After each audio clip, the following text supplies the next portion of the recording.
அவர் வந்து ஆம்ஸ்ட்ராங் கூட அதில் ஒரு கண்டிச்சு ஒரு அறிக்கை விட்டுருந்தார். ராமதாஸ் கூட இதில் விஷயத்தில் குருவானந்தர் விஷயத்தில் ஒரு கண்டிச்சு அறிக்கை விட்டார். அதில் கூட சில தம்பிகள் அங்கேருந்து வந்து கூட போனாங்க, எங்கள் ஊர் எப்படி இருக்குன்னு வந்து பாருங்க, வந்து பார்த்து யதார்த்த நிலைமைகள்ல இருந்து நீங்கள் அதுக்கு பிறகு கருத்து சொல்லுங்க அப்படின்னு சொல்கிறாங்க. ஒரு விஷயம் என்னன்னா, யதார்த்தத்தை பார்க்க செல்பவர்களே உள்ள விட மாட்டோம். ஆனால் வெளியிலிருந்து கருத்து சொன்னால் எங்கள் ஊரை வந்து பார்த்துட்டு கருத்து சொல்லுங்க, வெளியிலிருந்து சொல்லாதீங்க அப்படின்ற விஷயங்கள் இருக்குது. இது ஒரு முரண்பாடு, இல்லை பாகுபாடு இருக்குது. நீங்கள் இல்லைன்னு சொல்கிறீங்களா, இல்லைன்னு சொன்னால் வந்து பிள்ளையார் கோவிலில் அவங்களையும் அனுமதிச்சுக்குங்க, பட்டவன் கோவிலில் அனுமதிச்சுக்குங்க, உண்மையிலே எரிமேடையில் அந்த பணத்தை எரிப்பதற்கு அலோவ் பண்ணுங்க. அங்கே இருக்கிற உண்மையிலே தீண்டாமை கடைப்பிடிக்காமல் சமத்துவமாக வாழ்வதற்கான விஷயங்கள் என்ன இருக்கும் கண்டுபிடிச்சு கலைஞ்சு சமத்துவமாக இருந்தால் மகிழ்ச்சி தாங்க நமக்கு. இப்போ நம்ம அதை கிளைம் பண்ணவே இல்லை, அவங்க ஆமாம் அதில் நாங்கள் சமத்துவம் இருக்கிறாங்கன்னு சொல்கிறதுனால தான் இருக்கா இல்லையா அந்த விஷயத்தை நம்ம சொல்ல வேண்டிய விஷயம் இருக்குது. ஆனால் அந்த மாதிரி வந்து பாகுபாடுகள் இருக்குது. ஒரு ஊரில் வந்து பாகுபாடு இருக்குது, தீண்டாமை இருக்குது, சமத்துவம் இல்லை அப்படின்னு சொல்கிறது எதுக்குன்னா சமத்துவத்தை ஏற்படுத்தத்தான், பிளவுபடுத்தலை. இது ஒரு சாதியை தீர்மானம் போட்டால் கொண்டு போய் அதில் கலப்பாங்க, அது மாதிரி இல்லை. நம்ம என்ன சொல்லணும்னா அதில் யாரோ வக்கர புத்தி இருக்கிற யாரோ சிலர் வந்து அந்த வேலையை செய்வாங்கன்னா எல்லாரும் ஒற்றுமையாக நின்று அதை யாருன்னு கண்டுபிடிக்கிறது நினைக்கிறமே தவிர அங்கே போய் சாதியாக நின்றுட்டு எங்கள் சாதியை நாங்கள் கலக்கலை அப்படின்னு சாதியை காப்பாற்றுவதற்கு எடுக்கிற முயற்சி இருக்குல்ல. இன்றைக்கும் என்னென்னா ஊருனாலே அது நான் தலித்தான்ற மாதிரியான கருத்து இருக்குது. ஊருனாலே ஊர் வேற, சேரி வேற, சேரிக்கு ஊர் இல்லை. அப்போ அந்த சேரிக்கும் கௌரவம் இருக்குல்ல, இப்போ சேரியில் இருக்கவங்களுக்கும் அந்த ஊர் தானே, இப்போ அவனும் கௌரவம் இருக்குல்ல. யாருமே அதில் எந்த தலித்து மக்களும் நான் தலித்து தான், குறிப்பாக கல்லர்கள் தான் இவங்க தான் கலந்தாங்கன்னு யாரையுமே அவங்க இண்டிகேட் பண்ணல. நம்மளும் கூட உண்மையிலேயே அப்படி ஒற்றுமையாக இருந்தால் மனமகிழ்ச்சி கொள்வதில் நம்மளை விட வேறு யாரும் இருக்க முடியாது. ஒரு சாதியற்ற சமூகம், எல்லா ஊர்களும் ஒற்றுமையாக இருக்கணும்னு நம்மளும் விரும்புகிறோம். ஆனால் உண்மையிலே அப்படி இருக்கா? ஒரு குறிப்பிட்ட ஆண்டுகளில் அந்த இரு சமூகத்துக்குள்ளேயும் பெரிய மோதலோ வன்முறையோ பிரச்சனைகளோ இருந்ததில்லை அப்படின்றது அது உண்மைதான். அது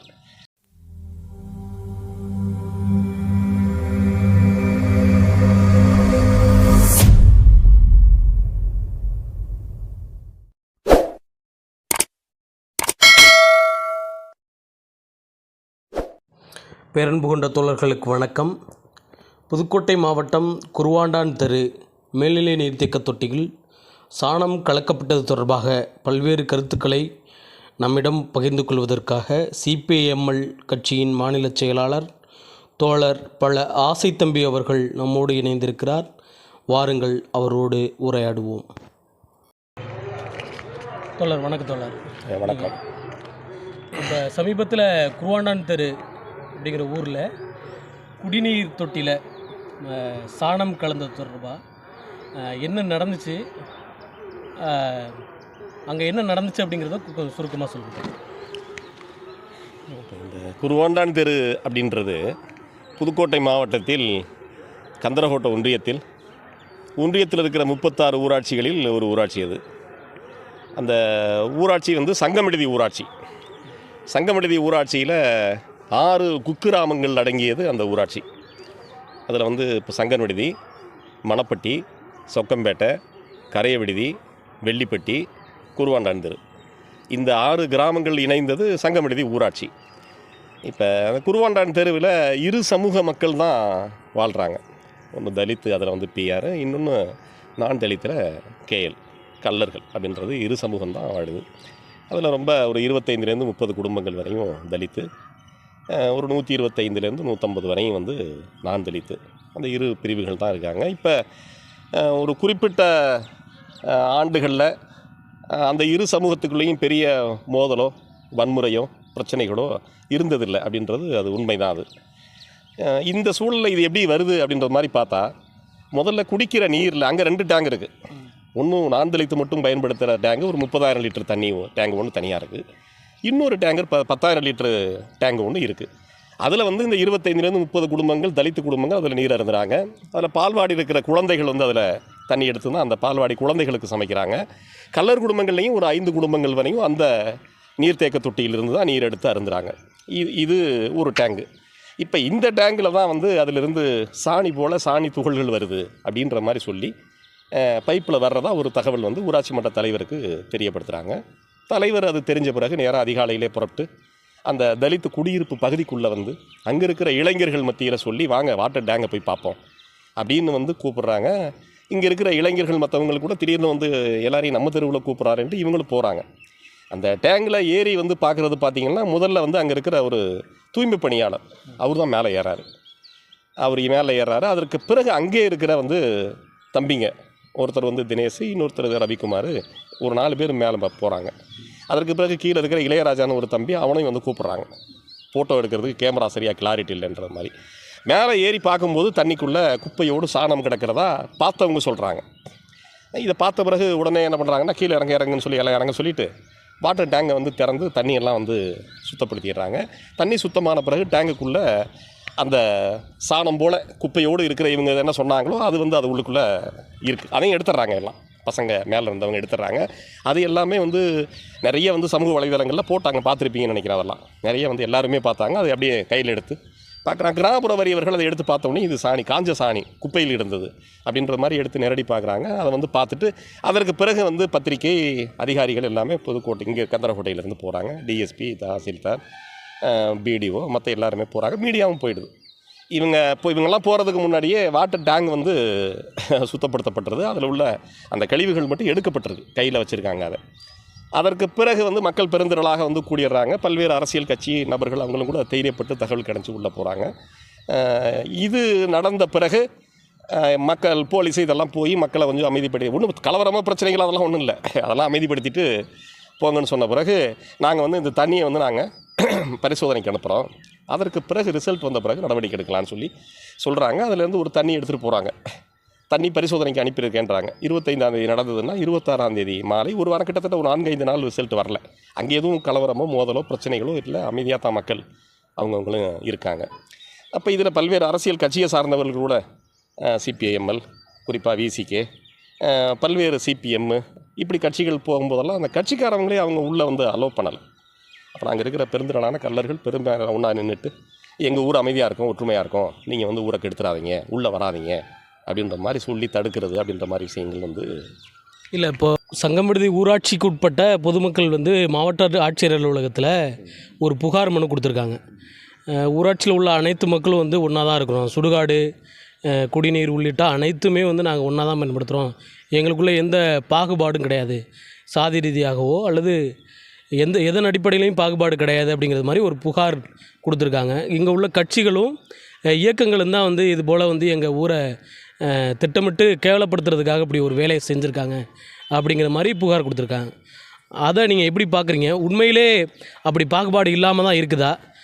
பொதுவாகவே தமிழ்நாட்டில் பல்வேறு மாற்றங்கள் வேறு விஷயங்கள் வந்தால் கூட இன்றைக்கும் சாதிய தீண்டாமை பாகுபாடுன்றது இருக்குல்ல.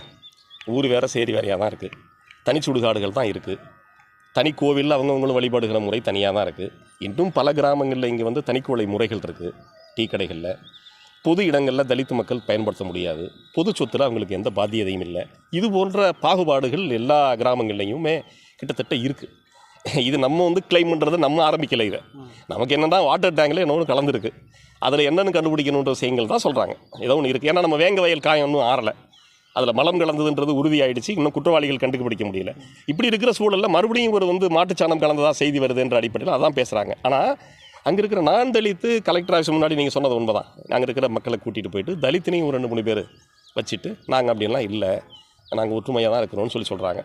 நம்மளும் கூட உண்மையிலேயே அப்படி ஒற்றுமையாக இருந்தால் மனமகிழ்ச்சி கொள்வதில் நம்மளை விட வேறு யாரும் இருக்க முடியாது. ஒரு சாதியற்ற சமூகம், எல்லா ஊர்களும் ஒற்றுமையாக இருக்கணும்னு தான் நம்மளும் விரும்புகிறோம். ஆனால் உண்மையிலே அப்படி இருக்கா? வழிபடுறதுக்கு தடை இருக்குதா? திருவிழா காலங்களில் வரி அப்படிங்கிறதெல்லாம் வந்து எல்லாத்துக்கும் சமமாக இருக்குதா? அல்லது அந்த கோவிலில் பட்டியலின மக்களை அடிமை வேலை அப்படின்னு ஒன்று செய்வாங்க, புதுக்கோட்டையில் இப்போ பல பகுதிகளில் இருக்குது. அப்படி ஒரு சடங்கு அங்கே செய்யப்படுதா? பொது கோவில்கள் அங்கே எப்படி இருக்குது?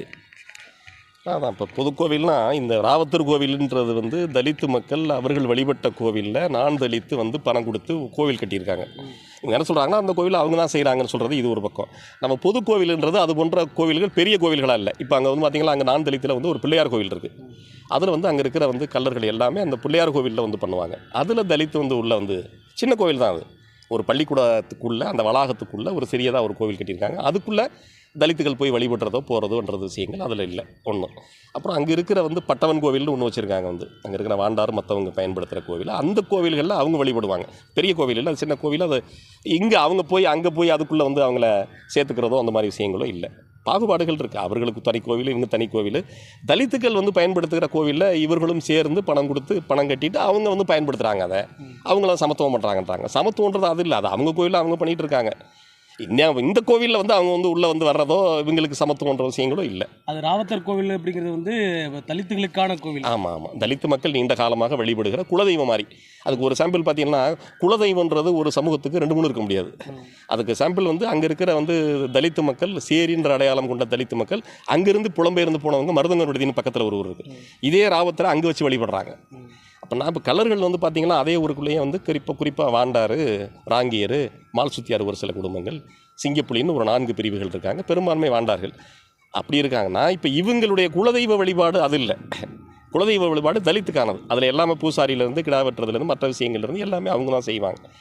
அதனால் அது சமத்துவன்ற மாதிரி விஷயத்தில் சொல்ல முடியாது. அதை அவங்க கோவிலில் அவங்க எல்லாம் செய்கிறாங்க, இவங்களும் அதில் போய் நின்றுட்டு நாங்கள் அவங்களுக்கு சமத்துவம் கொடுத்துட்டேன்னு சொல்கிறதுன்றது அது சமத்துவமானதில்லை. அதே மாதிரி இடுகாட்டுலேயும் சமத்துவம் என்பது இல்லை. இன்னுமும் இடுகாட்டில் வந்து பார்த்திங்கன்னா அந்த பிணமெரிப்பது வேறு விஷயங்கள் அங்கே இருக்கிற தலித்து தான் வந்து செய்கிறாங்க. ஆமாம், கோவில் போன்ற இடங்களில் கூட பறையடிக்கிறது இது மாதிரி விஷயங்கள் கூட அங்கங்கே சின்ன அளவில் பெரிய அளவில்னா கூட அங்கங்கே வந்து செய்கிறதுன்றது அது கோவில்ன்ற பேரில் வந்து இருக்குது. ஒரு விஷயம் என்னென்னா வந்து நம்ம மறுபடியும் பாகுபாட்டை உயர்த்திப்படுவதில்லை. பாகுபாடு இருக்குது. நீங்கள் இல்லைன்னு சொல்கிறீங்கல்ல, இல்லைன்னு சொன்னால் வந்து பிள்ளையார் கோவிலில் அவங்களையும் அனுமதிச்சுக்குங்க, பட்டவன் கோவிலில் அனுமதிச்சுக்குங்க. உண்மையிலே எரிமேடையில் அந்த பணத்தை எரிப்பதற்கு அலோவ் பண்ணுங்கள். அங்கே இருக்கிற உண்மையிலே தீண்டாமையை கடைப்பிடிக்காமல் சமத்துவமாக வாழ்வதற்கான விஷயங்கள் என்ன இருக்கோ கண்டுபிடிச்சி கலைஞ்சு சமத்துவமாக இருந்தால் மகிழ்ச்சி தாங்க நமக்கு. இப்போ நம்ம அதை கிளைம் பண்ணவே இல்லை. அவங்க ஆமாம் அதில் நாங்கள் சமத்துவம் இருக்கிறாங்கன்னு சொல்கிறதுனால தான் இருக்கா இல்லையான்ற விஷயத்தை நம்ம சொல்ல வேண்டிய விஷயம் இருக்குது. ஆனால் அந்த மாதிரி வந்து பாகுபாடுகள் இருக்குது. இப்போ அங்கே சாணம் கலக்கப்பட்டதாக சொன்னது வந்து இப்போ அங்கே உள்ள தலித்துகளோ இப்போ அது வந்து தலித்துகளுக்கான குடிநீர் தொட்டி தான். இப்போ அந்த சாணம் கலக்கப்பட்டது வந்து யாரை கிளைம் பண்ணுறாங்க அங்கே உள்ள மக்கள்? இதுதான் ரொம்ப முக்கியமானது. அப்படின்னா வந்து யாருமே அதில் எந்த தலித்து மக்களும் நான் தலித்து தான், குறிப்பாக கல்லர்கள் தான் இவங்க தான் கலந்தாங்கன்னு யாரையுமே அவங்க இண்டிகேட் பண்ணலை. ஒன்று. அதே போல் இங்கேருந்து போன அரசியல் கட்சிகளும் கூட அதில் ஏதோ கலந்துருக்கு, சாணம் கலந்துருக்கு அப்படின்னா குடிக்கிற நீரில் ஏதோ ஒன்று கலப்பது என்பது ஒரு மிருகத்தனமான செயல். அது எந்த சாதியாக இருந்தாலும், தலித்து கலந்துருந்தால் கூட வேற ஒருத்தர் கலந்தால் யாராக இருந்தாலுமே அது வன்மையாக கண்டிக்கத்தக்கது, ஒரு மனிதத்தன்மையற்ற செயல். எவ்வளோ மனித நாகரிகங்களை கடந்து நம்ம முன்னேறி வரும்போது இது போன்ற ஒரு செயல் நடப்பது என்பது அது ஒரு காட்டுமிராண்டித்தனமான நிலைமையில் இருக்குன்றதை காட்டுது. அப்படின்னா குடிக்கிற நீரில் ஏதோ ஒன்று கலப்பது என்பது ஒரு மிருகத்தனமான செயல். அது எந்த சாதியாக இருந்தாலும், தலித்து கலந்துருந்தால் கூட வேற ஒருத்தர் கலந்தால் யாராக இருந்தாலுமே அது வன்மையாக கண்டிக்கத்தக்கது, ஒரு மனிதத்தன்மையற்ற செயல். எவ்வளோ மனித நாகரிகங்களை கடந்து நம்ம முன்னேறி வரும்போது இது போன்ற ஒரு செயல் நடப்பது என்பது அது ஒரு காட்டுமிராண்டித்தனமான நிலைமையில் இருக்குன்றதை காட்டுது.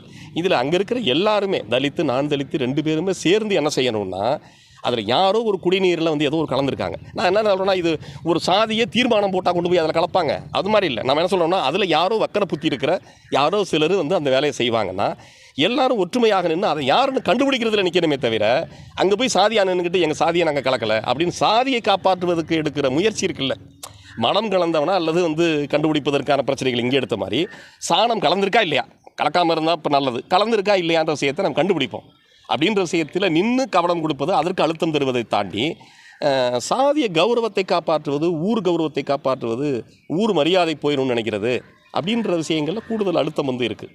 அதனால் யாருமே அங்கே வந்து இவங்க தான் கலந்தாங்க அப்படின்ற மாதிரி விஷயம் இல்லை. இன்னொரு செய்தியும் வந்தது, அங்கே தலித்து இளைஞர்களில் யார் இதை சமூக வலைதளங்களில் வெளியிட்டானோ, யார் இந்த விஷயத்தை வந்து அதிகாரிகளுக்கு தகவல் சொன்னாங்களோ, கடைசியாக என்ன சொல்கிறாங்கன்னா 2 விஷயம், நான் கூட கேட்டேன், 2 விஷயம் சொல்கிறாங்க. ஒன்று, கலக்கவே இல்லை இதில் அப்படின்ற ஒரு கருத்து சொல்கிறாங்க. அடுத்து உச்சமாக என்ன சொல்கிறாங்கன்னா, அப்படி கலந்துருந்தால் அந்த அந்த இளையராஜான்ற பையன் தான் கலந்துருப்பான், ஐயாசாமி பையன் இல்லை பிரபாகரன் சொன்னது அப்படின்றாங்க. நான் திரும்பியும் கூட கேட்டேன், என்னங்க கலக்கவே இல்லைன்றீங்க, கலக்காமல் இருக்கிற சமயத்தில் எப்படி அந்த பையன் கலப்பான்? அப்போ ஒரு விஷயம் என்னென்னா, கலந்து தான் ஒத்துக்கங்க, யார் கலந்தான்னு கண்டுபிடிக்கலாம். இப்போ கலக்கவே இல்லைன்னு சொல்லிட்டு ரொம்ப ஃபோர்ஸ் பண்ணி பண்ண பிறகு அவங்க தான் கலந்துருப்பாங்க அப்படின்ற மாதிரி விஷயம் இருக்குல்ல, இது வந்து சரியானதாக இருக்க முடியாதுல்ல. அப்படி அங்கே இருக்கிற நான் தலித்தும் கூட ஒரு ஆய்வுக்குழு போனது, பேராசிரியர்கள் கொண்ட ஒரு ஆய்வுக்குழு, நீதிக்கான மக்கள் இயக்கம் என்ற பேரில் ஆய்வு பண்ணாங்க. அவங்க தலித்து நான் தலித்து இரு பிரிவு மத்தியிலையும் போய் கேட்டாங்க. அவங்க வந்து என்ன சொல்கிறாங்கன்னா, ஆமாம் அதில் ஏதோ ஒன்று கலந்துருந்தது உண்மைதான், குப்பையோட சாணி கிடந்தது, குப்பையோடு ஒன்று அதுக்குள்ளே கிடந்ததுன்ற விஷயத்தில் யாருக்கும் அங்கே இருக்கிற மக்களுக்கு ஒன்றும் மாறுபாடோ சந்தேகமோ இல்லை. எல்லாருமே அதில் ஒன்று இருந்தது கலந்ததுன்ற மாதிரி சொல்கிறாங்க. இப்போ நானும் கூட பார்த்தீங்கன்னா அங்கே இருக்கிற பால்வாடி போய் பார்த்தேன், அங்கே இருக்கிற குழந்தைங்களுக்கு ஒன்றும் பிரச்சனை இல்லைன்னு கேட்டேன். நான் தலித்து பகுதியில் போய் பார்த்தேன், தலித்து பகுதியிலையும் போய் கேட்குறோம். அப்போ அங்கே தலித்து மக்கள் கூட என்னென்னா வந்து நாங்கள் அந்த தண்ணீர் குடித்ததுனாலையா என்னென்னு தெரியல, சில பேருக்கு வந்து வயிற்றுப்போக்கு உடல்நிலை சரியில்லாமல் குழந்தைங்களுக்கு வந்துச்சு. அதுக்கு என்ன காரணம்னா, நாள் கல்லாகோட்டைன்ற ஊரில் ஒரு காதணி விழா நடந்தது, அதில் அசைவம் சாப்பிட்டோம், ஒருவேளை அதனால இருக்குமோன்னு நினச்சி தான் நாங்கள் வைத்தியம் பார்த்துக்கிட்டோம். ரொம்ப மேஜராக இல்லை, சாதாரணமாக பார்த்துக்கிட்டோம். ஆனால் அப்புறம் இது கலந்துருக்குன்னு சொன்ன பிறகு எங்களுக்கு ஒரு அச்சம் வந்து ஒருவேளை இப்படி இருக்குமோ அப்படின்ற மாதிரியான பயம் வந்தது அப்படின்ற விஷயத்தை கூட வெளிப்படுத்துகிறாங்க. ஆனால் இப்போ நான் தலித்து மத்தியில் அந்த மாதிரி விஷயங்கள் ஏதாவது இருக்கான்னு கேட்டால் அவங்க இல்லைன்னாங்க. நான் 5 குடும்பங்கள் அதில் தண்ணி குடிக்கிறவங்க, குழந்தைங்களுக்கு எதுவும் பிரச்சனை இல்லையான்னு கேட்டால் அது இல்லைன்றாங்க. அதனால் இப்போ அங்கே விஷயம் என்னென்னா இவர்கள் கலந்தார்கள்னு இண்டிகேட் பண்ணாமல் இருக்கிற சமயங்கள்லேயே இப்போ இன்னொரு விஷயம் இருக்குது. என் ஊர் கௌரவம் அப்படின்றது இருக்குல்ல. இன்றைக்கும் என்னென்னா ஊருனாலே அது நான் தலித்து தான்ற மாதிரியான கருத்து இருக்குது. ஊருனாலே ஊர் வேறு, சேரி வேறு. சேரிக்கு ஊர் இல்லை. அப்போ அந்த சேரிக்கும் கௌரவம் இருக்குல்ல. இப்போ சேரியில் இருக்கவங்களுக்கும் அந்த ஊர் தானே, இப்போ அவனுக்கும் கௌரவம் இருக்குல்ல. அப்படின்னா வந்து இது என்னென்னா இந்த ஊர் கௌரவம்ன்றது சேரிக்கு இல்லை, ஊருக்கு தான். அது என்னுடைய கௌரவம், நான் அதை விட மாட்டேன் அப்படின்ற மாதிரியான விஷயங்களில் ஆர்கனைஸ் ஆகிறது, ஒன்று சேர்ந்து நிற்பது என்பது, இது போன்ற குற்றவாளிகள் உண்மையிலே அதில் வந்து கலந்திருந்தால் இது போன்ற குற்றவாளிகளை கண்டுபிடிப்பதற்கு, ஒழுங்குபடுத்துவதற்கு, ஐக்கியப்பட்டு நிற்பதற்கு இந்த அணுகுமுறை உதவாது. இது ரொம்ப ஆபத்தானதுன்னு வச்சுக்கலாம். வந்து இந்த அணுகுமுறை எப்போ உதவும்னா, உண்மையிலே சரியான நபராக ஊரை காப்பாற்றக்கூடியவர்களாக இருக்கணும்னா, எல்லாரும் அங்கே குடிக்கிற நீரில், அதுவும் குறிப்பாக வந்து பால்வாடியில் இருக்கிற பச்சை குழந்தைகள் குடிக்கிற நீரில் இப்படி ஒன்று கலந்துருக்குன்ற மாதிரி இருந்துச்சுன்னா யாருன்னு கண்டுபிடிக்கணும், எந்த சாதியாக இருந்தாலும் கண்டுபிடிக்கணும், அவர்கள் தண்டிக்கப்படணுன்ற கோபம் இருக்குல்ல, அந்த நேர்மை, அந்த கோபம், அதுதான் ரொம்ப சரியானதாக வந்து இருக்க முடியும்னு வச்சுக்கலாம். வந்து அந்த கோபங்கள் அங்கே வெளிப்படலைன்றது தான் நமக்கு வந்து யார் போட்டான்ற விஷயத்தை தாண்டி யார் வெளிப்படுத்தினாங்கிற மேலே கோபம் வருது, யார் மீடியாவுக்கு சொன்னான்ற மேலே கோபம் வருது. ஏதோ ஒன்று கலந்துருக்கேன்ற ஆர்வத்தில் ஒரு பெரிய சங்கடம் என்னென்னா, இது மாதிரி கலந்ததுன்னு தெரிஞ்ச பிறகு எந்த பெரிய கட்சிகளும் அங்கே போகலை. எந்த பெரிய கட்சிகள் என்று சொல்லுகிற எந்த கட்சிகளும் அந்த பொறுப்பாளர்களோ நிர்வாகிகளோ குடிக்கிற நீரில் ஏதோ கலந்துருக்கே, எல்லாரும் தானே குடிக்கிறாங்க, அதில் தலித்து மட்டும் இல்லை, நான் தலித்தும் குடிக்கிறாங்க. குடிக்கிற நீரில் ஒன்று கலந்துருக்குன்னு சொல்கிறாங்களேன்றதுக்காக போய் பார்ப்பதற்கு யாரும் போகலை. போன எல்லா பேருமே கம்யூனிஸ்ட்டுகள், விடுதலை சிறுத்தைகள், இவங்க தான் உள்ளே போகிறாங்க. ஆனால் இவர்களே உள்ளே வரக்கூடாது. இவங்கெல்லாம் கலகக்காரர்கள் பிரச்சனை பண்ணுறாங்க. எனக்கு என்ன ஒன்றும் புரிய மாட்டாங்கன்னா, ஒரு நோயாளி ஒரு மருத்துவமனைக்கு போகிறாரு, அவருக்கு சுகர் இருக்குது, ப்ரெஷர் இருக்குது, நோய் இருக்குதுன்னு ஒரு மருத்துவர் சொல்கிறாருன்னா, அவர் நோயை குணப்படுத்த சொல்கிறாரா இல்லை நோயை தூண்டி விட்றாரா? அவர் சொன்னதுனால அவர் தான் தூண்டி விட்டார்னு சொல்ல முடியுமா நம்ம? அப்போ ஒரு ஊரில் வந்து பாகுபாடு இருக்குது, தீண்டாமல் இருக்குது, சமத்துவம் இல்லை அப்படின்னு சொல்கிறதே எதுக்குன்னா சமத்துவத்தை ஏற்படுத்தத்தான், பிளவுபடுத்தலை.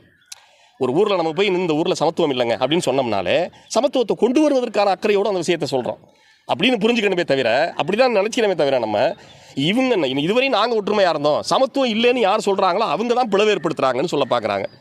இது ஒரு சிக்கல். இதில் இன்னொரு விஷயம் கூட வந்து பார்த்திங்கன்னா, சமூக வலைதளங்களில் ஒன்று வந்தது. நம்ம வந்து பிஎஸ்பி அவர் வந்து ஆம்ஸ்ட்ராங் கூட அதில் ஒரு கண்டிச்சு ஒரு அறிக்கை விட்டுருந்தார். ராமதாஸ் கூட இதில் விஷயத்தில், குருவானந்தர்ன்ற விஷயத்தில் ஒரு கண்டிச்சு அறிக்கை விட்டார்.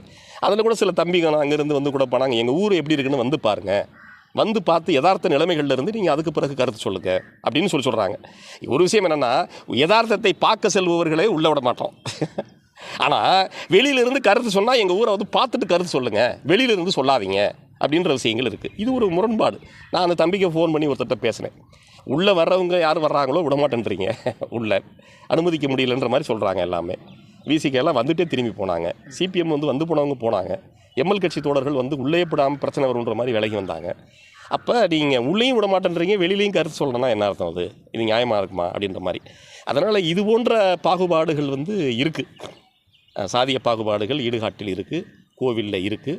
அங்கே வந்து பெரிய அளவில் சமத்துவம் இல்லை. சமத்துவம் வரணும்னு விரும்புகிறோம் நம்மளும் கூட. அதில் நிச்சயமாக இதுவரையும் எந்த பிரச்சனைகளோ இனிமேல் வராது. அங்கே எப்போவுமே அந்த மாதிரி இல்லை. அந்த விஷயம் ஒன்று. அப்புறம் இதில் நமக்கு என்னென்ன ஒரு விஷயம் என்ன, அதிகாரிகள் இருக்காங்க அப்படின்னா, அதிகாரிகள் இரு சமூக மக்களையும் ஒழுங்குபடுத்துறது எப்படின்னா வந்து நோயை குணப்படுத்தி நோயாளியை காப்பாற்றணும். நான் நோயாளியை காப்பாற்றுறேங்கிற பேரில் நோயை அப்படியே வச்சுக்கிட்டு இருக்கிறது நோயாளியை காப்பாற்ற உதவாது. தீண்டாமையை ஒழித்து மக்களை ஒற்றுமைப்படுத்தணும். குற்றவாளியை கண்டுபிடிச்சு குற்றத்தை கட்டுப்படுத்தி அதன் மூலமாக ஒற்றுமையை கொண்டுபடுத்தணும். இப்போ இவங்க மாறா வந்து என்னென்னா வந்து மக்களுக்குள்ள பிரச்சனை வந்துடக்கூடாது, அமைதி இருக்கணும், பிரச்சனை வந்துடக்கூடாது, சாதிய மோதல் வந்துடக்கூடாதுன்னு சொல்லிக்கிட்டே ஒரு மிகப்பெரிய வந்து உண்மையை மூடி மறைப்பதோ அல்லது யதார்த்தத்தை வெளிப்படுத்துவதற்கு மாறாக அவங்களும் ஒரு வன்மத்தோடு நடந்து கொள்வது இருக்குல்ல, அது ரொம்ப சாதி இயக்கத்தை அதிகாரிகளே உருவாக்குறாங்க இருக்காங்க. இப்போ இதில் ஒரு பாயிண்ட் பாருங்களேன், நீங்கள் தண்ணியில் கலந்ததுன்னு சொல்லி செய்தி வருது, அதிகாரிகள் போயாச்சு, அதில் தண்ணி எடுத்து பரிசோதனைக்கு அனுப்புகிறாங்க. நானும் சில அதிகாரிகளை நேரில் போய் சந்தித்தோம் எல்லாரையும். அதுக்கு பார்த்தீங்கன்னா, நான் 25ஆம் தேதி நடந்த சம்பவத்தில் அந்த தண்ணி பரிசோதனைக்கு திருச்சிக்கு போகிறது 26ஆம் தேதி மாலை போகுது, ஹெல்த் இன்ஸ்பெக்டர் மூலமாக. நான் அந்த சம்மந்தப்பட்ட அதிகாரிகள்கிட்ட கேட்டேன், நீங்கள் அந்த வாட்டர் டேங்கில் சாணம் கலந்ததாக சொன்ன தண்ணி இருக்குல்ல, அந்த தண்ணியை எடுத்தீங்களா, இல்லை அந்த தண்ணி தான் பிடிச்சிருந்தாங்கன்றதுக்கு ஆதாரப்பூர்வமான ஏதாவது விஷயங்கள் இருக்குது? ஏன்னா நீங்கள் போகிறதுக்குள்ளே தண்ணி எல்லாமே சுத்தப்படுத்தப்பட்டாச்சு, அந்த தண்ணி எதில் எடுத்தீங்கன்னு கேட்டால் அவர் ஒரு வீட்டிலேருந்து கொடுத்தாங்க. அந்த பைப்பில் வந்து தண்ணி, அந்த டேங்கில் இருந்து தண்ணின்னு ஒன்று கொடுத்தாங்க. அந்த தண்ணியை தான் கொண்டு போனேன்றாங்க. இப்போ இதுவே நமக்கு என்னென்னா, பரிசோதனை சரியாக தப்பா அப்படின்ற ஒரு விஷயத்துக்கு போகலை. உண்மையிலேயே அதில் வந்து அந்த கலந்திருந்த தண்ணி தானா இவங்க கொடுத்தது? அந்த தண்ணியை தான் இவங்க பரிசோதனைக்கு அனுப்புனாங்களா? 25ஆம் தேதியை கொடுத்து காலையில் எடுத்த தண்ணியை ஏன் வந்து அடுத்த நாள் மாலை வரையும் அந்த தண்ணி போய் சேரணும்? இப்படின்ற கேள்விகளெல்லாம் பொது ஜனங்கள் மத்தியில் இருக்கின்ற. இப்போ எனக்கு என்ன கேள்வினா தோழர், இப்போ அங்கே சாணம் கலக்கப்பட்டது உண்மை. அங்கே உள்ள ஊராட்சி மன்ற தலைவர் முன்னிலையில் தான் அங்கே உள்ள இளைஞர்கள் ஏறி அந்த சாணத்தை எடுக்கிறாங்க. அதை கையில் இருக்கக்கூடிய மொபைலில் வந்து காட்சியாக படம் பிடிக்கிறாங்க. எல்லாமே சமூக வலைதளங்களில் வெளியிடப்பட்டிருக்குது. அப்படி வெளியிடப்பட்டதுக்கு பிறகும் அந்த தண்ணீரை சோதனையிட வேண்டியதுன்னு அவசியம் என்ன? அல்லது அதில் கலக்கப்பட்ட சாணத்தை ஏன் இதுவரை ஆய்வு செய்யலை அப்படிங்கிறது என்னோட கேள்வி. அதை நீங்கள் எப்படி பார்க்குறீங்க? இல்லை, நீங்கள் சொல்கிறத ஒரு விஷயம், நம்ம வந்து அது சாணமாகவே இருந்தால் கூட நாம் உறுதி செஞ்சால் கூட அதான் அதிகாரப்பூர்வமாக உறுதி செய்யணும். அது சரிதான். சாணம் கலந்திருக்குன்னு ஒரு விஷயம் வரும்போது அதில் கலந்திருக்கா கலக்கலையா அப்படின்றதே ஒரு பரிசோதனையின் மூலமாக இறுதி செய்வது என்பது கரெக்ட். அதனால் இப்போ தண்ணியை அவங்க பரிசோதனைக்கு அனுப்புனாங்க. என்னுடைய விஷயம் என்னென்னா, அந்த தண்ணியே வந்து அதிலிருந்து எடுத்த தண்ணின்னு சொல்லி கொடுத்ததா சொல்கிறாங்க. அதான் ஒன்று. அப்புறம் அதில் வந்து பரிசோதனை என்ன வருதுன்னா, வந்து அதில் சாணம் கலந்திருந்தால் அந்த தண்ணியில் ஈகோலி என்ற பாக்டீரியா வந்து உருவாகியிருக்கும். இந்த தண்ணியில் அது உருவாகலை, எனவே கலப்பதற்கான அல்லது கலந்திருப்பதற்கான வாய்ப்புகள் இல்லை அப்படின்னு பரிசோதனை வருது. இது ஒரு பக்கம். பரிசோதனைக்கு அனுப்புனது, செக் பண்ணுறது, உறுதி செய்வதுன்றது வந்து ஓகே, அந்த பாயிண்ட்டை பொறுத்த வரைக்கும். ஆனால் இவங்க அதைத்தான் பண்ணாங்களா செஞ்சாங்களான்ற கேள்விகள் ஐயங்கள் எழுதுன்றது இன்னொரு புறம். ரெண்டாவது, இதுதான் உள்ளுக்குள்ளே இருந்தது அப்படின்னு சொல்லி, சாணம் தான் அது அப்படின்னு சொல்லி எடுத்து கை நிறைய வச்சு காட்டுறாங்க. அது வந்து மீடியாலாம் வந்திருக்கு, எல்லா சமூக வலைதளங்கள்லையும் பார்க்குறோம். அது வந்து எடுத்து பார்த்து மக்கள் இதான்றாங்க. நான் வந்து உண்மையிலே நீங்கள் உண்மையை கண்டறியணும்னு நினைக்கிறவங்க ஏன் அந்த சாணத்தை பரிசோதனைக்கு அனுப்பலை? தண்ணியை வந்து அனுப்புன நீங்கள், தண்ணியுமே யாரோ கொடுத்தாங்கிற தண்ணியை எடுத்து அனுப்புன நீங்கள், சாணம் இதுதான் சொல்லி இருந்த சாணமாக இல்லையா அதுக்குள்ளே இருந்தது அப்படின்ற விஷயத்தை ஏன் பரிசோதனைக்கு அனுப்பலை? ஒன்று. அப்புறம் இதில் இருக்கிற டிஎஸ்பி தான் வந்து அந்த பசங்க வச்சுருந்த சாணி எல்லாத்தையுமே ஒன்று கூட இல்லாமல் கொஞ்சம் கொடுத்துருக்காங்க. எல்லாத்தையும் கூட நான் பரிசோதனைக்கு அனுப்பணும்னு சொல்லி எல்லாத்தையும் வந்து அவங்க வச்சுருந்த எல்லா பேரையும் கொஞ்சம் கூட இல்லாமல் எல்லாத்தையும் வாங்கினது டிஎஸ்பி. அவ்வளோ அதை வாங்கின டிஎஸ்பி ஏன் ரொம்ப வந்து உண்மையாக அல்லது வெளிப்படையாக அந்த சாணத்தை ஏன் பரிசோதனைக்கு அனுப்பலை அப்படின்ற ஐயம், கேள்வி எல்லாருக்குமே இருக்குது, எனக்கும் இருக்குது. இப்போ சாணம், மலம் அப்படின்னு குடிநீரில் கலக்கப்படுறாங்கள, கலந்துக்கிட்டு இருக்காங்க. வேங்கவேலில் மனித மலத்தை கலந்தாங்க. குருவாண்டன் தெருவில் மாட்டு சாணத்தை கலந்துருக்காங்க. இந்த மனநிலையை நீங்கள் என்னவா பார்க்குறீங்க? அந்த மக்கள்கிட்ட இருக்கிற அந்த மனநிலை எதிர்காலத்தை எப்படி பாதிக்கும் அப்படின்னு நீங்கள் நினைக்கிறீங்க? நிச்சயமாக இது எப்படி சொல்கிறது, வார்த்தைகளே அதுக்கு புரியல. ஏன்னா மனித சமூகம் நிறையா கட்டங்களை கடந்து வந்திருக்கோம். நம்ம ஒரு நாகரிக சமூகத்தை வளர்க்கணும்னு சொல்லி உள்ளே போயிட்டுருக்க சமயங்களில் இது மாதிரி ரொம்ப குடிக்கிற நீரில் இந்த மிருகங்கள் கூட பார்த்திங்கன்னா அதனுடைய எச்சத்தை எதுவுமே அதுவே உண்ணாது. அது ரொம்ப வந்து எல்லாத்தையும் பார்க்கலாம் வந்து. ஆனால் வந்து குடிக்கிற நீரில் ஒருத்தன் வந்து ஏதோ ஒன்று கலக்கிறான் அப்படின்ற மாதிரி இருந்தால் இது வந்து ரொம்ப இந்த சமூகத்தை ரொம்ப பின்னுக்கு இழுக்கிற ஒரு மிகப்பெரிய கேடாக இதை வந்து நம்ம நினைக்கிறோம். ஏன்னா இந்த சமூகம் படிப்படியாக முன்னேறி வரணுமே தவிர பின்ன போயிடக்கூடாது.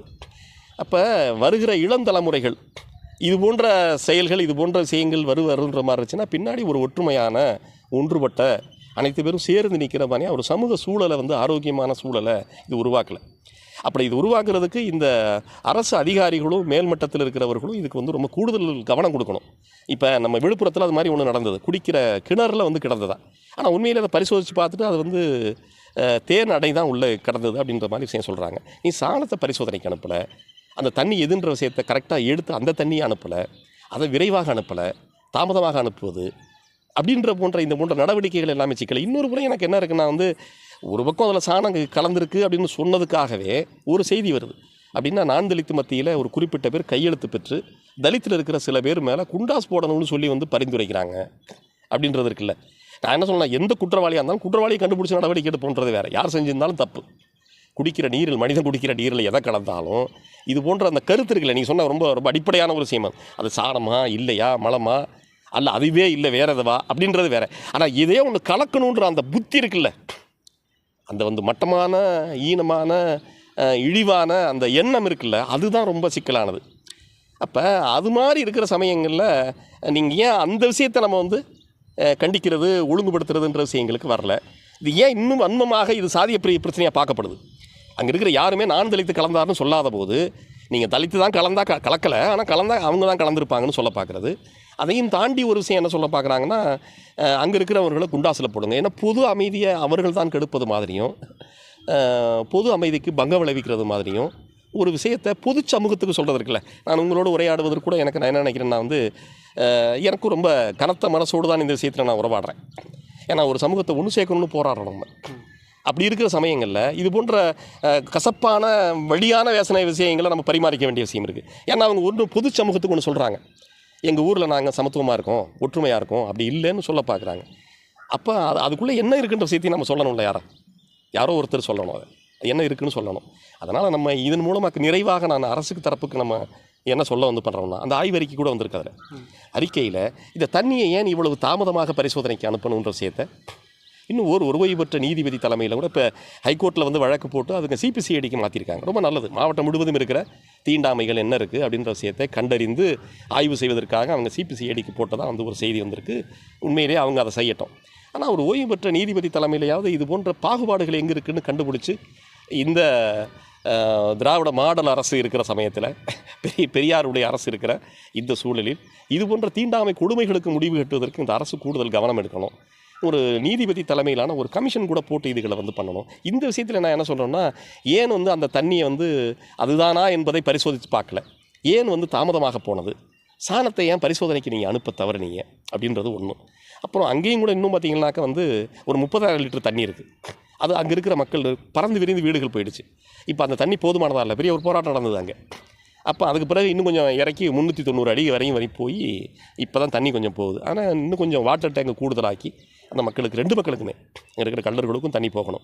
இங்கே பார்த்தீங்கன்னா இந்த 10,000 லிட்டர் தண்ணி தலித்து மக்களுக்கே போதுமானதாக இருக்காது. அதனால் இதை பயன்படுத்தியாவது, நான் பிரித்து சொல்லணும்னு நினைக்கல, தலித்து மக்கள் குடியிருப்பு பகுதியில் ஒரு வாட்டர் டேங்க் போட்டு அவர்களுக்கு தண்ணி கொடுக்கறது அப்படின்ற மாதிரி விஷயங்கள் செஞ்சால் நல்லது. அப்புறம் இது போன்ற செயல்கள் இருக்கிறதுனால மாவட்ட ஆட்சியரே கூட கவனம் கொடுத்து எல்லா வாட்டர் டேங்க் பக்கத்துலேயும் ஒரு சிசிடிவி கேமரா ஃபிட் பண்ணுறது அப்படின்றது மாதிரியான விஷயங்கள் இருந்துச்சுன்னாக்கா இது இன்னும் கொஞ்சம் இதெல்லாம் கொஞ்சம் ஒழுங்குபடுவதற்கு வாய்ப்பு இருக்குமா அப்படின்ற மாதிரி விஷயங்கள் நம்ம யோசிக்கிறோம். இதெல்லாம் அவங்க செய்யணும். அப்புறம் இன்னொரு தரப்பு அரசுக்கு இதில் சொல்ல வேண்டிய விஷயம் என்னென்னா, வாட்டர் டேங்கில் ஒரு விஷயம் இருக்குது, சுத்தம் பண்ணாங்களா பண்ணலையா, அது முறையாக சுத்தம் செய்யப்படுதா. ஏன்னா எனக்கு பல்வேறு நோய்களுக்கு அடிப்படையான காரணம் தண்ணி. இப்போ இந்த தண்ணி விஷயங்கள் தான் பெரும் பிரச்சனையாக மாறி இருக்கு. இதை ஒட்டியுமே நம்ம சொல்லணும்னு நினச்சோம்னா, இவ்வளவு தண்ணி நிறைந்த பகுதியில் ஒரு 2.5% தான் மக்கள் குடிப்பதற்கும் விவசாயத்திற்கும் பயன்படுத்துகிற நீரின் அளவு. அந்த கொஞ்சம் தண்ணி தான் அது.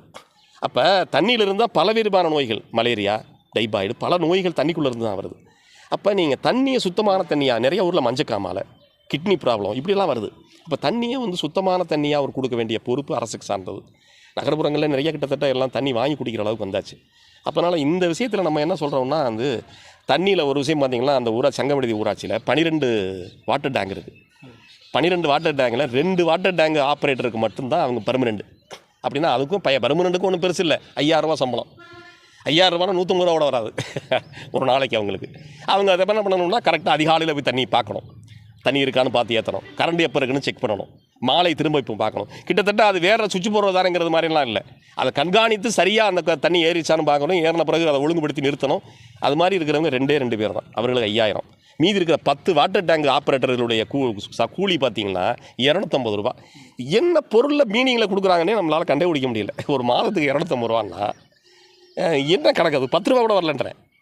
அப்போ அவருக்கு என்ன சொல்கிறாங்கன்னா, இந்த மாதிரி பிரச்சனைகள் இருந்துச்சுன்னா முதல்ல பாதிக்கப்படக்கூடியவர் யாருன்னு அந்த வாட்டர் டேங்க் ஆப்ரேட்டர் என்ன பண்ணார். அப்புறம் அதை மாதம் 2 முறை அவங்க கிளீன் பண்ணின்றாங்க. இப்போ க்ளீன் பண்ணால் ஒரு 500 ரூபா கொடுப்பாங்களாம். அது யார் பண்ணுவாங்க, எப்போ பண்ணுவாங்கன்றது வேறு. இப்போ இதில் என்ன செய்யணும்னா, இந்த வாட்டர் டேங்க் ஆப்ரேட்டர்களுக்கான கூலியை உயர்த்தணும், அவங்களுடைய சம்பளம் என்பதை உயர்த்தணும். இந்த 18 பேர் இருக்காங்களா, 10 பேர் சும்மா இருப்பாங்கன்னா 10 பேரையும் பர்மனெண்ட் பண்ணணும். அப்போ தான் அவங்களுக்கு அதில் ஒரு அக்கறை இருக்கும். நீங்கள் 10 ரூபாய்க்கு ஒரு டீ என்னாச்சு, இன்றைக்கி ஒரு டீ குடிக்கிறது கூட வழி இல்லாமல் சேவையாக செய்ய முடியும். போய்ட்டு ஒருத்தர் வேலை செய்கிற எல்லாம் கூலி தொழிலாளிகள், கிராமப்புறத்தில் இருக்கவங்க, அவங்க போய் அந்த வேலையை செய்யணும்னா அதிகாலையில் போய் பார்க்கணும், மதியம் போய் பார்க்கணும், இரவு போய் பார்க்கணுன்னா 10 ரூபா காசுக்கு திரும்பி பண்ண முடியுமா? ஏன்னா அவங்களுக்கு குடும்பம், வாழ்க்கை முறை இருக்குது. அதனால் முதல்ல உண்மையிலே வாட்டர் டேங்க் ஆப்ரேட்டர்களை பர்மனெண்ட் பண்ணணும். பர்மனெண்ட் பண்ணுறது மட்டும் இல்லாமல் அவங்களுக்கு சம்பள உயர்வுன்ற விஷயம் பண்ணணும். இந்த 10 பேரையும் கூடுதலாக போடணும். வாட்டர் டேங்கு கூடுதலாக அந்த பகுதியில் கொடுக்கணும். ஒரு சிசிடிவி கேமரா அந்த பகுதியில் பொறுத்துறதுன்ற விஷயங்கள் இருக்கணும். தண்ணி தட்டுப்பாடு இல்லாமல் எல்லா மக்களுக்கும் கிடைப்பதற்கான உத்தரவாதத்தை வந்து அரசு வந்து செய்யணும். குறிப்பாக அங்கே இருக்கிற சாதிய பாகுபாடுகள்னால் இதன் மூலமாக கூட நான் வேண்டுகோளாக அங்கே வைப்பது என்னென்னா, நீங்கள் மாவட்ட ஆட்சியர் அலுவலகத்தில் சந்தித்து அதிகாரிகளை சந்தித்து பொதுவெளியில் ஆய்வுக்கு வருபவர்கள் மத்தியில் நான் குருவண்ணாந்தர் மக்கள் ஒற்றுமையாக வாழுகிறோம் என்ற செய்தியை கேட்பதற்கு அப்படியே காதில் தேன் வந்து பாயிற மாதிரி இருக்குது. இப்படிப்பட்ட ஒரு நிலைமையை கேட்கத்தான் நம்மளும் ஆசைப்பட்றோம். அதனால் நீங்கள் என்ன செய்கிறீங்கன்னா, அந்த சுடுகாட்டில் எரிமேடையில் எல்லாத்தையும் ஒன்றா சமமாக நிறுத்துங்க.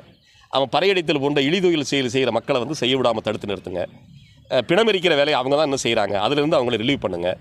நீங்கள் வழிபடுகிற வந்து பிள்ளையார் கோவிலில் பட்டவன் கோவிலில் அவர்களையும் வந்து இணைத்து, இப்போ ராவத்தர் கோவிலில் நாங்கள் சமம் என்று சொல்வதைப் போல் மீதி இருக்கிற கோயில்களையும் அவர்களையும் இணைத்து சமமாக நடத்துங்க.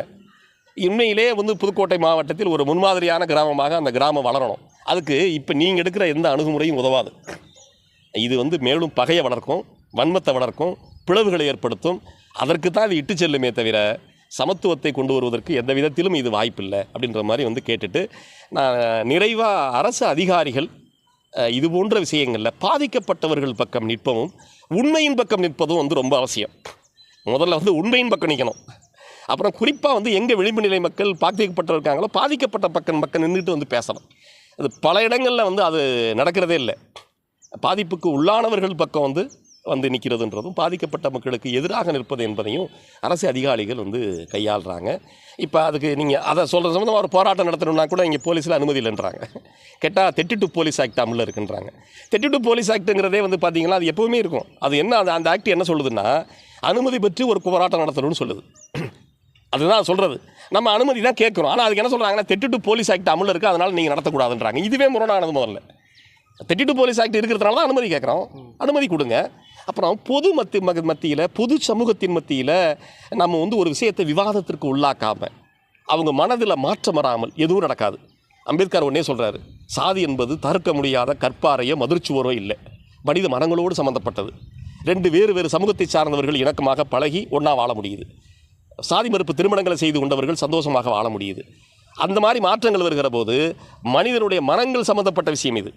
அப்போ நம்ம என்ன நினைக்கிறோம்னா, பொது சமூகத்தோடு இது போன்ற விவாதங்களை நம்ம வந்து கட்டமைக்கணும்னு நினைக்கிறோம். அதுக்கு நீங்கள் வந்து பேச்சுரிமை எழுத்துரிமை இருப்பதை போல் போராட்டம்ங்கிறது சண்டைக்கானது இல்லை, சமத்துவத்திற்கானது. போராட்டம்னால இவங்க என்ன நினைக்கிறாங்கன்னா, ஒரு சமூகத்துக்கு எதிராக நிற்பதுன்னு இல்லை. போராட்ட வடிவம் என்பது பொது சமூகத்தின் மத்தியில் பொதுவான ஒற்றுமை ஏற்படுவதற்கான தளம். எங்கே தப்பு இருக்குது, எங்கே பிரச்சனை இருக்குது அப்படி என்பதை கண்டறிந்து களைவதற்கான ஒரு தளம். அந்த வாய்ப்பை தரணும். அதிகாரிகள் திட்டமிட்டு எந்த பிரச்சனை வந்தாலும் வேலையெல்லாம் தரமாட்டேன், குருவாண்டாந்தருவா தரமாட்டேன், சாதிய பிரச்சனையாக தரமாட்டேன் அப்படின்னா, நீங்கள் தரமாட்டேன்னு சொல்லி எவ்வளோ காலத்துக்கு ஒழிச்சே வச்சுருப்பீங்க. மூடி வைக்க ஒரு சமயத்தில் அது ஒரு பெரிய பிரச்சனையாக போயிடும். நான் வந்து வெளியில் போனால் எனக்கு நோய் கண்டுபிடிச்சிருவாங்க, மருந்து கொடுத்துருவாங்க, நான் பயந்துக்கிட்டே பேசாமல் இருப்பேன்னா மரணத்தில் போய் முடியும்.